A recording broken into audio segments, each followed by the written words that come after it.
और बात करेंगे पश्चिम बंगाल की, जहां पर एसटीएफ ने आतंकी संगठन जैश की बड़ी साजिश को नाकाम कर दिया। बर्दमान में जैश ए मोहम्मद के संदिग्ध आतंकी हमीम मंडल को गिरफ्तार किया गया है। गिरफ्तार आतंकी हमीम मंडल पुलवामा हमले के मास्टरमाइंड सज्जाद भट्ट का करीबी और जैश का एक्टिव मेंबर है। आतंकी हमीम के टारगेट पर सीएम शुभेंदु अधिकारी थे। दावा है कि आतंकी हमीम मुख्यमंत्री पर अटैक की प्लानिंग कर रहा था। शुरुआती जांच में दावा किया गया है कि आतंकी हमीम पिछले 3 महीने से बर्दवान में रहकर सीएम शुभेंदु के रूट, सुरक्षा व्यवस्था और वीआईपी मूवमेंट से जुड़ी जानकारी और लोकेशन अपने आकाओं को शेयर कर रहा था। आरोपी किन किन लोगों के संपर्क में था, पश्चिम बंगाल में उसने किन किन लोगों की मदद की या फिर मदद उसे मिली है, इस जांच के लिए उसके कब्जे से मिले मोबाइल फोन और डॉक्यूमेंट्स की जांच की जा रही है। और आज एसटीएफ प्रेस कॉन्फ्रेंस करके इस बारे में डिटेल में जानकारी देगी। जैश का एक्टिव मेंबर हामिद मंडल बर्दमान के रेनेसा हाउसिंग में किराए के फ्लैट में अपने परिवार के साथ रह रहा था। एजेंसियों का कहना है कि इसी फ्लैट से वो अपनी आतंकी एक्टिविटीज को ऑपरेट कर रहा था।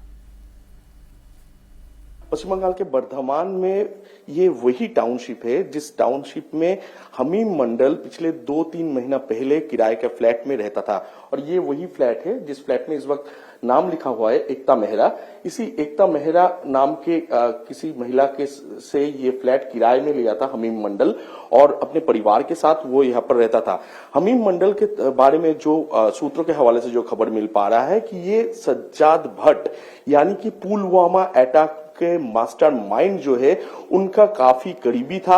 और उनका पास से जो डॉक्यूमेंट बरामद किया है बंगाल एसटीएफ ने और मोबाइल फोन जो बरामद किया गया है, उससे ये पता चल पा रहा है कि वो कहीं ना कहीं मुख्यमंत्री शुभेंदु अधिकारी के ऊपर हमला करने के लिए प्लान बना रहा था।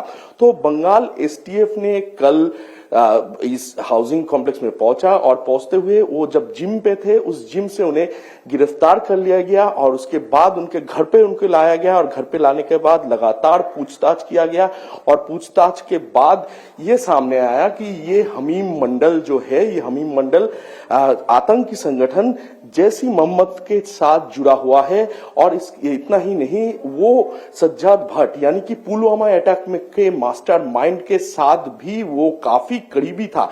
ऐसे ही सूत्रों के हवाले से खबर मिल पा रहा है।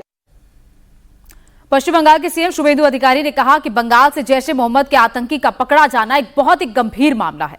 मुख्यमंत्री ने कहा कि आतंकी ने सिर्फ उन्हें ही नहीं बल्कि हावड़ा से बीजेपी के विधायक उमेश राय को भी निशाना बनाने की कोशिश की थी। শুধু আমি তো নয়, এসটিএফ বলবে, কালকে শুনবেন আওয়ার উমেশ রায় অলসো এই স্ক্যানারের মধ্যে ছিল। বাকিটা আমি বলছি, it's a very sensitive issue, please এর থেকে বেশি আমাকে দিয়ে বলাবেন না। STF will organise a press conference.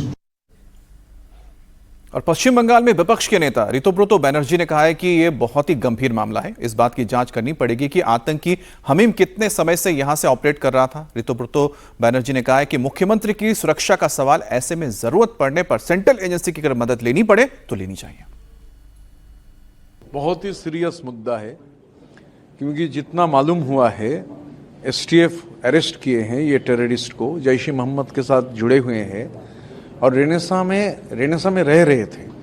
तो कभी ये शैडो करने का बात आ रहा है, कहाँ प्रोग्राम है चीफ मिनिस्टर का, एक इलेक्टेड चीफ मिनिस्टर का, तो ये तो एक रोज में नहीं होता है ना।